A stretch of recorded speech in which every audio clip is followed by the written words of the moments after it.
I've bought 29 games on Steam this year, and instead of going through my wish list during this holiday sale season and buying some more games, I wanted to see which games have been the most bang for my buck. In total, I've spent $467.10 on games. I try my best to buy games on sale, but sometimes I'm not ready to play a game when I buy it, which is now accumulated in a backlog. Of those 29 games, I haven't played 6 of them.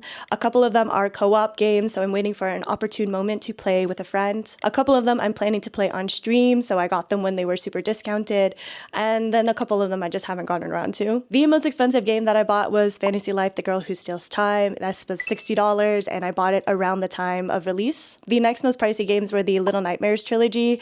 I impulsively wanted to play these during October, and so these were also not on sale. The cheapest game that I bought was $2 called Unfair Flips, where you're flipping a coin trying to get 10 heads in a row, which sounds really boring, but is actually quite mesmerizing. So the price of a game is no indication of how much fun you're going to have playing it, so I also calculated the hours I've spent playing each of these games. The top 3 games that I've spent the most time playing this year include Silksong, Fantasy Life, and Peak. So if we take the price of the game and divide it by how many hours I've spent playing it, we get to figure out my personal bang for my buck. Coming in at number 1 is Peak. I paid $7.99 for this game. I've put in 117 hours into it, so at 7 cents per hour for the most cry laughing I've done all year, I would say that was money well spent. Coming in second place is Hollow Knight Silksong. I paid $19.99 for this game on release day, and I've put in 135 hours into it.